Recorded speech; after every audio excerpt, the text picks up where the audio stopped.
Hey, what's up everybody? It's the Crypto Ginger here. Just wanted to quickly go over some positive news regarding Ripple and XRP, especially since we just dealt with that pretty nasty little crash that took place with the entire cryptocurrency market cap. Now, the last 24 hours showed us that we actually saw quite a bit of money being removed from the entire cryptocurrency ecosystem.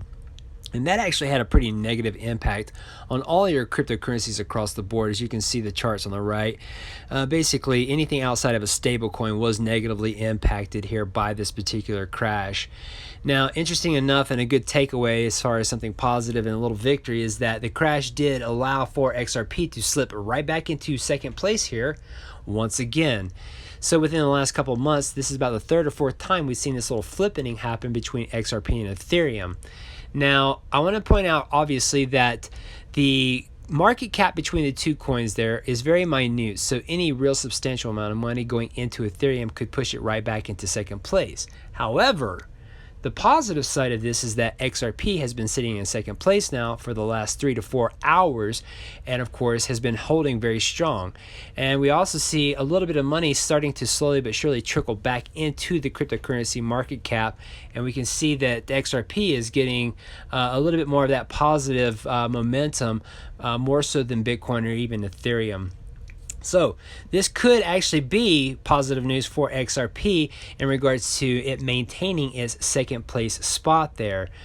I think it might be a little bit too early to tell at this point in time, but I do think that, again, seeing this kind of strength behind XRP and it maintaining second place position for the last several hours is a good sign for XRP.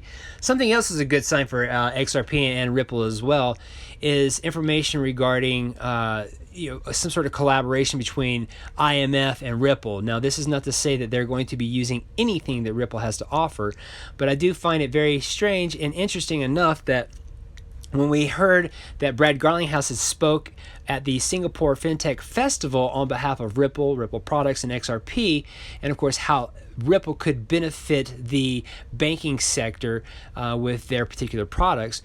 We also see at that same Singapore FinTech Festival the managing director of IMF, Christine Lagarde. She's a very, very reputable name when it comes to the financial sector and the actual banks out there. So a lot of people definitely know her name, and with her speaking at this particular same festival here that Brad Garlinghouse spoke about, and her particular topic being winds of change, the case for new digital currency, it's interesting that her lingo when it comes to this particular topic here has some very similar verbiage there that is used for explaining XRP. Now, I won't go into the full extent of this because it is a pretty extensive case study there, but she actually has a section of this particular study that talks about risks to innovation. Now, the wording here really just reminded me of the wording we've seen used for XRP. We'll get into that here in just a second. What she states here is that if digital currency became too popular, it might ironically stifle innovation. Where is your role if the central bank offers a full service solution from digital wallet to token to back-end settlement services? What if instead central banks entered a partnership with private sector, banks, and financial institutions and said, you interface with the customer, you store their wealth, you offer interest, advice, loans, but when it comes time to transact, we take over. This partnership could take various forms. Banks and other financial firms, including startups, could manage the digital currency, much like banks which currently distribute cash. Or individuals could hold regular deposits with financial firms, but transactions could ultimately get settled in digital currencies between firms, similar to what happens today, but in a split second and nearly for free at any time. I hope that you guys caught that last part there and saw some of the same similarities that we've heard spoken about XRP, where again she states that different types of settlements can happen with the digital cryptocurrencies between firms in a split second, nearly for free at any time. So I'm not saying that this information here is the talk of a major collaboration between IMF and Ripple. I just find it very interesting that the verbiage and the wording that she uses, again, matches that of what we've spoken and heard about regarding XRP. And especially the head CEO of Ripple has spoken on behalf of XRP in the same manner. So knowing that, again, there's some small little collaborations. They've all spoken together, those from Ripple to IMF, and we've seen that here as well. For example, this is an article that's talking about another recent collaboration between a gentleman named Ross Lecco of IMF and Brad Garlinghouse and even Chris Larson, when it talks about the fintech technology and of course what Ripple's technology has to offer for the banking sector. Now, interesting enough, in this article here between Ross Lecco, again the member of IMF, he's mentioned that other types of new technologies out there could potentially be innovative just as well. But of course, we definitely see that they all agree that fintech technology will be something for the future. We have to keep in mind just as well that the previous talk in the past has allowed us to see that the IMF has actually maintained a bullish feeling on the actual XRP coin. This is an article talking about that here, and this was actually written about 4 months ago. So again, the IMF has been bullish on XRP, and I think it's just simply because they have been talking with members of Ripple and understanding again how their products would work on a beneficial level for banks all over the globe, for financial institutions all over the globe, and for simply clients to be able to transfer money back and forth in real time. So again, some bullish momentum here that could potentially be driving XRP and the innovation there behind it, and of course also driving people to focus their attention on XRP and of course Ripple the company and their products and the benefits behind that.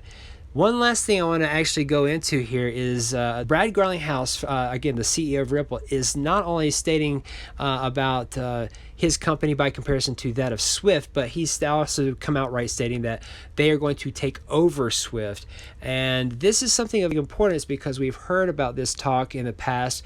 We've also heard that members of Ripple have stated that they didn't want to go through the process of simply disrupting Swift, but they also didn't really want to sit around the sidelines and wait for any type of partnership. They don't really need to. They are the new version of Swift, if you will, in this digital sense. And they stated that if Swift basically wants to keep up, then they will be giving Ripple a call. Well, at this point in time, Brad Garlinghouse is just simply stating, hey, we're not even worried about that. We're just going to take over Swift. And rightfully so, they've actually gone through the process of taking on quite a bit of banks with their particular products, such as XRapid and XCurrent. And we could potentially see any banks that are using XCurrent in the future start rolling over to use the option of XRapid, which you have to keep in mind, XRapid will make a use case out of XRP, the coin. If that is the case and we start seeing large amounts of institutions and banks out there using XRapid, that will most certainly increase the price point of XRP. The last bit of this here is a quote that I wanted to read to you by Brad Garlinghouse. And Brad Garlinghouse states here, there's a lot of rumors, and I'm hesitant to comment on any rumor, because if you comment on the false rumors, then you have to comment on the true rumors. And so you just avoid all of them. I think what we're doing and executing on a day-by-day basis is, in fact, taking over Swift, in that we have now signed up well over 100 banks.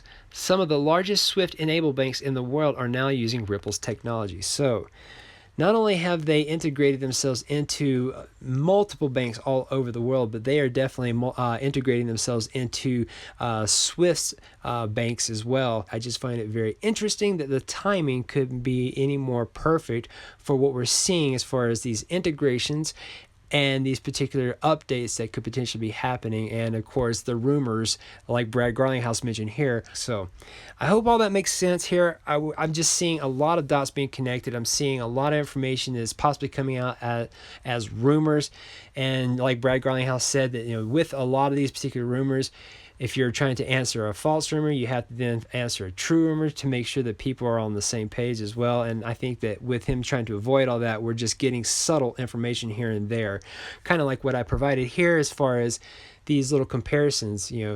Are the collaborations between IMF and Ripple something that's going to be long lasting? Is it going to show itself and come to fruition that we're going to have integrations of Ripple products in all of these banks all over the world? My guess is it quite possibly could happen, but it's going to take quite a bit of time to do this. So I don't know. I think that there's quite a bit of positivity taking place. And again, let's not forget that we are seeing a little bit of a flippening take place with some strength behind XRP maintaining that second place position there. So let me know what you guys think there. I apologize for this being long-winded. I just think that we are actually seeing quite a bit of positive action happening for Ripple and XRP. Outside of that, thanks for watching, guys, and thanks for taking the time to be a part of this particular community here. We're growing very, very rapidly, almost as fast as XRP is. Thanks again for watching. Have a good day. And hey, if you enjoyed what you saw, please hit that like button. It definitely helps get this information out there to as many people as we possibly can. And also share this content out with everybody. And if you're new to this channel, please hit that subscribe button. This channel has been growing by leaps and bounds, and I could not have done it without you guys. If you really want to help this channel grow, please donate to my Patreon page. Even $1 a month would be amazing and would absolutely go right into my channel to make it more professional for you guys and allow me to create even more content. Thanks again for watching, guys, and have a wonderful day.